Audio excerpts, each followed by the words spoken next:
News first channel ವೀಕ್ಷಕರಿಗೆ ಭವಿಷ್ಯ ಈ ದಿನ ಕಾರ್ಯಕ್ರಮಕ್ಕೆ ಸ್ವಾಗತ.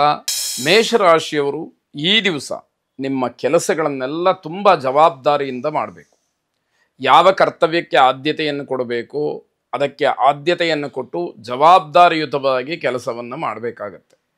ಒಂದು ವೇಳೆ ಬೇಜವಾಬ್ದಾರಿಯನ್ನು ತೋರಿಸಿದ್ರೆ ನಿಮ್ಮ ಕೆಲಸ ಹಾಳಾಗೋದರ ಜೊತೆಗೆ ನಷ್ಟವನ್ನು ಕೂಡ ನೀವು ಅನುಭವಿಸಬೇಕಾದಂಥದ್ದಿದೆ.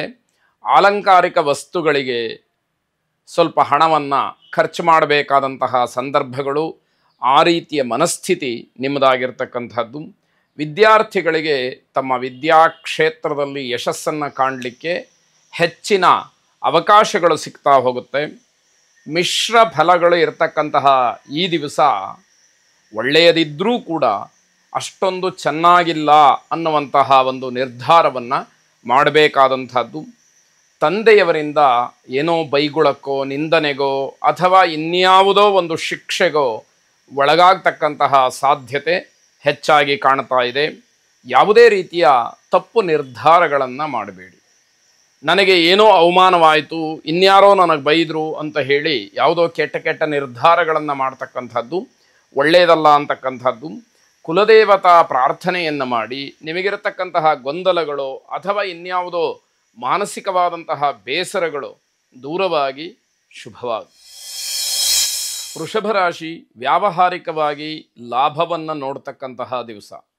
ಅಂದರೆ ವ್ಯವಹಾರದಲ್ಲಿ ಏನೋ ಪ್ರಗತಿ, ಒಂದಷ್ಟು ಅಭಿವೃದ್ಧಿ, ಲಾಭ, ಹಾಗೆ ವ್ಯವಹಾರವನ್ನು ಗಟ್ಟಿ ಮಾಡ್ತಕ್ಕಂತಹ ಸ್ಥಿರಗೊಳಿಸ್ತಕ್ಕಂತಹ ಒಂದು ಯೋಚನೆ ಇವೆಲ್ಲವೂ ಕೂಡ ನಿಮ್ಮದಾಗತಕ್ಕಂತಹದ್ದು. ಶತ್ರು ಬಾಧೆ ದೂರವಾಗುವಂಥದ್ದು. ಅಂದರೆ ಯಾವುದೇ ಕೆಲಸವನ್ನು ಮಾಡಲಿಕ್ಕೆ ಹೋದರೆ ನಿಮ್ಮ ವಿರೋಧಿಗಳೋ ನಿಮ್ಮ ಶತ್ರುಗಳೋ ನಿಮಗೆ ಕಾಟವನ್ನು ಕೊಡ್ತಾ ಇದ್ದರೆ, ನಿಮ್ಮ ಕೆಲಸಗಳಿಗೆ ಅಡ್ಡಿ ಬರ್ತಾ ಇದ್ದರೆ ಈ ದಿವಸ ಅದೆಲ್ಲವೂ ಕೂಡ ದೂರವಾಗ್ತಕ್ಕಂತಹ ಸೂಚನೆ ಕಾಣ್ತಾ ಇದೆ. ಬೇರೆಯವರ ಕೆಟ್ಟ ದೃಷ್ಟಿ ನಿಮಗೆ ಬೇಸರವನ್ನು ತಂದುಕೊಡುತ್ತೆ. ನಿಮ್ಮ ಪಾಡಿಗೆ ನೀವೇನೋ ಕಷ್ಟಪಡ್ತೀರಿ, ನೀವು ಕೆಲಸವನ್ನು ಮಾಡಿ ಕಷ್ಟಪಟ್ಟು ಶ್ರಮದಿಂದ ಸಂಪಾದನೆಯನ್ನು ಮಾಡ್ತೀರಿ, ಅದರಿಂದ ಏನೋ ನಿಮ್ಮ ಮನಸ್ಸಿಗೆ ಹಿತವಾಗ್ತಕ್ಕಂತಹ ಒಂದು ಅಭಿವೃದ್ಧಿ ಕಾರ್ಯವನ್ನು ಮಾಡ್ತೀರಿ. ಯಾವುದೋ ಒಂದು ಪದಾರ್ಥವನ್ನು, ಒಂದು ವಸ್ತುವನ್ನು, ವಾಹನವನ್ನು, ಆಭರಣಗಳನ್ನು ನಿಮ್ಮದಾಗಿಸ್ಕೊಳ್ತೀರಿ. ಅದನ್ನು ನೋಡಿದಂಥವರು ಸಹಿಸೋದಿಲ್ಲ. ಆಗ ನಿಮಗೆ ಮಾನಸಿಕವಾಗಿ ಸ್ವಲ್ಪ ಹಿಂಸೆ ಆಗ್ತಕ್ಕಂಥದ್ದಿದೆ. ಕುಟುಂಬದವರೇ ಆ ರೀತಿ ಯೋಚನೆಯನ್ನು ಮಾಡ್ತಾರೆ. ನಮ್ಮ ಕಣ್ಣೆದುರಿಗೆ ಇವನು ಇಷ್ಟೊಂದು ಅಭಿವೃದ್ಧಿ ಆಗಿಬಿಟ್ನಲ್ಲ ಅಂತಕ್ಕಂತಹ ಕೆಟ್ಟ ದೃಷ್ಟಿ ಏನಿದೆ ಅದು ನಿಮಗೆ ಹೊಡೆತವನ್ನು ಕೊಡ್ತಕ್ಕಂಥದ್ದು. ಮುಖ್ಯವಾದಂತಹ ಕೆಲಸದಲ್ಲಿ ಪ್ರಗತಿ ಇರುತ್ತೆ, ಅದು ಮನಸ್ಸಿಗೆ ಸಮಾಧಾನ. ನೀವು ಯಾವ ಕೆಲಸಕ್ಕೆ ಆದ್ಯತೆಯನ್ನು ಕೊಟ್ಟು ಆ ಕೆಲಸದ ಹಿಂದೆ ಹೋಗ್ತೀರೋ ಅಂತಹ ಕೆಲಸಗಳು ಬಹಳ ಸರಳ ಸುಲಭವಾಗಿ ಆಗತಕ್ಕಂಥದ್ದು. ಮನಸ್ಸಿಗೆ ವಿಶೇಷವಾದಂತಹ ಸಮಾಧಾನ, ಆನಂದ ಆಗ್ತಕ್ಕಂಥದ್ದಾಗತ್ತೆ. ನರಸಿಂಹಸ್ವಾಮಿಯನ್ನು ಪ್ರಾರ್ಥನೆ ಮಾಡಿ, ಉಗ್ರಂ ವೀರಂ ಮಹಾವಿಷ್ಣುಂ ಜ್ವಲಂತಂ ಸರ್ವತೋಮುಖಂ ನೃಸಿಂಹಂ ಭೀಷಣಂ ಭದ್ರಂ ಮೃತ್ಯುಂ ನಮಾಮ್ಯಹಂ ಎಂಬತಕ್ಕಂತಹ ಪ್ರಾರ್ಥನೆ ನಿಮ್ಮದಾಗಿರಲಿ. ಶುಭವಾಗಿ. ಮಿಥುನ ರಾಶಿ ಉದ್ಯೋಗದಲ್ಲಿ ಬಡ್ತಿ ಸಿಕ್ಕುವಂಥದ್ದು, ಏನೋ ಪ್ರಮೋಷನ್ನೋ ಅಥವಾ ಇನ್ಯಾವುದೋ ಸವಲತ್ತುಗಳು ಹೆಚ್ಚಾಗ್ತಕ್ಕಂಥದ್ದು, ಸಂಬಳ ಸಂಭಾವನೆ ಹೆಚ್ಚಾಗ್ತಕ್ಕಂತಹ ಒಂದು ಸಮಯವನ್ನು ನೀವು ಈ ದಿವಸ ಎದುರು ನೋಡ್ತಕ್ಕಂಥದ್ದು. ಉತ್ತಮವಾದಂತಹ ಸ್ಥಾನಮಾನ ಸಿಕ್ಕುವಂಥದ್ದು. ನಿಮ್ಮ ಯೋಗ್ಯತೆಗೆ, ನಿಮ್ಮ ವಿದ್ಯಾ, ನಿಮ್ಮ ಪ್ರತಿಭೆಗೆ ತಕ್ಕ ಹಾಗೆ ನಿಮಗೆ ನಿರ್ದಿಷ್ಟವಾದಂತಹ ಸ್ಥಾನಮಾನವನ್ನು ಈ ದಿವಸ ದೊರಕಿಸಿಕೊಡ್ತಕ್ಕಂಥದ್ದು ಮೇಲಿನವರ ಕರ್ತವ್ಯವಾಗುತ್ತೆ. ಅದು ನಿಮಗೆ ತಡ ಅಂತ ಹೇಳಿ ಅನಿಸಿದರೂ ಕೂಡ ಒಂದಷ್ಟು ಸಮಾಧಾನವನ್ನು ಕೊಡ್ತಕ್ಕಂಥದ್ದು. ಗೌರವ ಮತ್ತು ಪ್ರಶಸ್ತಿಗಳಿಗೆ ಭಾಜನರಾಗ್ತಕ್ಕಂತಹ ಒಂದು ಯೋಗ ಅಥವಾ ಆ ಸೂಚನೆ ಈ ದಿವಸ ನಿಮಗೆ ಕಾಣ್ತಾ ಇರತಕ್ಕಂಥದ್ದು. ಶರೀರದಲ್ಲಿ ಏನೋ ಒಂದಷ್ಟು ಆಲಸ್ಯ ಉಂಟಾಗುತ್ತೆ, ಶಾರೀರಿಕವಾಗಿ ಸಮಾಧಾನ ಇರೋದಿಲ್ಲ, ಯಾವ ಕೆಲಸ ಮಾಡೋದಕ್ಕೂ ಕೂಡ ಮನಸ್ಸು ಬರ್ತಾ ಇಲ್ಲ, ಶರೀರ ಅದು ಯಾವುದಕ್ಕೂ ಕೂಡ ನಿಮಗೆ ಅವಕಾಶವನ್ನು ಕೊಡ್ತಾ ಇಲ್ಲ ಅಂತಕ್ಕಂಥದ್ದು. ಪರಸ್ಥಳ ವಾಸದ ಸಂಭವ ಇದೆ.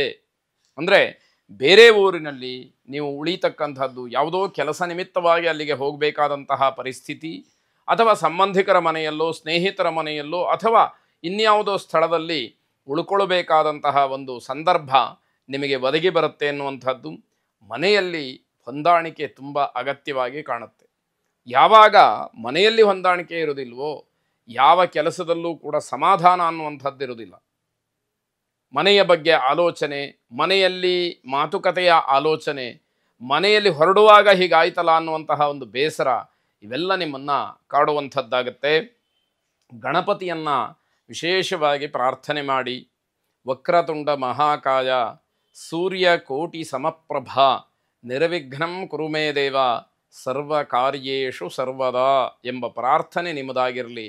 ಶುಭವಾಗಿ. ಕರ್ಕಾಟಕ ರಾಶಿ, ಅನಿರೀಕ್ಷಿತವಾದಂತಹ ಖರ್ಚಿನಿಂದ ಬಹಳ ಬೇಸರವಾಗುತ್ತೆ. ನಿಮ್ಮ ನಿರೀಕ್ಷೆಯಲ್ಲೇ ಇರೋದಿಲ್ಲ, ತತ್ಕ್ಷಣದಲ್ಲಿ ಯಾವುದೋ ಒಂದು ದೊಡ್ಡ ಮಟ್ಟದ ಖರ್ಚು ನಿಮ್ಮನ್ನು ಆವರಿಸ್ಕೊಳ್ತಕ್ಕಂಥದ್ದು ಮನಸ್ಸಿಗೆ ತುಂಬ ಬೇಸರವನ್ನು ತಂದೊಡ್ಡುವಂಥದ್ದಾಗತ್ತೆ. ಬಹಳ ಯೋಚನೆಯನ್ನು, ಬೇಸರವನ್ನು ಮಾಡಬೇಕಾದಂತಹ ಪರಿಸ್ಥಿತಿ ಒದಗತ್ತೆ ಅಂತಕ್ಕಂಥದ್ದು. ಮಾನಸಿಕವಾಗಿ ತುಂಬ ಒತ್ತಡ ಇರುತ್ತೆ. ಮನಸ್ಸಿನ ಮೇಲೆ ಈ ಎಲ್ಲ ಪ್ರಭಾವ ನಿಮಗೆ ಹೇಗೆ ಅಂತಂದರೆ, ಯಾವ ಕ್ಷಣದಲ್ಲಿ ಏನು ಬೇಕಾದರೂ ಆಗಬಹುದು ಅನ್ನುವಂತಹ ಒಂದು ಭಯ ಅಥವಾ ಭೀತಿಯನ್ನು ಮನಸ್ಸಿನಲ್ಲಿ ಹುಟ್ಟಾಗ್ತಕ್ಕಂಥದ್ದಾಗತ್ತೆ. ಆಕಸ್ಮಿಕವಾಗಿ ದುಃಖವೂ ಕೂಡ ನಿಮಗೆ ಉಂಟಾಗತ್ತೆ.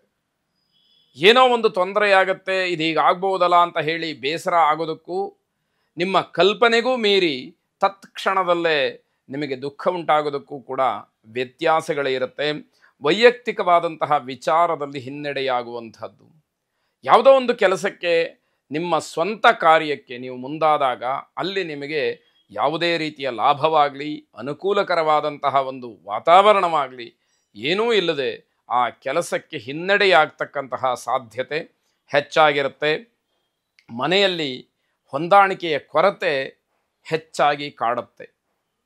ಅಂದರೆ ಒಬ್ಬರಿಗೊಬ್ಬರಿಗೆ ಆಗ್ತಾ ಇಲ್ಲ, ಯಾರ ಮಾತನ್ನು ಯಾರು ಕೇಳಬೇಕು, ಯಾರು ಕೇಳಬಾರದು, ಹೇಗೆ ದೊಡ್ಡವರನ್ನ ಹೇಗೆ ಗೌರವಿಸಬೇಕು, ಅವರ ಮಾತಿನ ಅರ್ಥ ಏನು, ಮರ್ಮವೇನು, ಇದು ಯಾವುದರ ಬಗ್ಗೆಯೂ ಕೂಡ ಯೋಚನೆ ಇಲ್ಲ. ಪರಸ್ಪರವಾಗಿ ವಿರುದ್ಧವಾಗಿ ಕಾದಾಡಿಕೊಳ್ತಕ್ಕಂಥದ್ದೇ, ಅಥವಾ ಏನೋ ಒಂದು ರೀತಿಯ ಶೀತಲ ಸಮರ, ಕೋಲ್ಡ್ ವಾರ್, ಮನೆಯಲ್ಲಿ ಗಲಾಟೆ ನಡೀತಾನೇ ಇರುತ್ತೆ, ಹೊರಗಿನವ್ರಿಗೆ ಗೊತ್ತಾಗೋದಿಲ್ಲ. ಈ ರೀತಿಯ ಪರಿಸ್ಥಿತಿಯನ್ನು ಎದುರು ನೋಡಬೇಕಾದಂತಹದ್ದಾಗತ್ತೆ.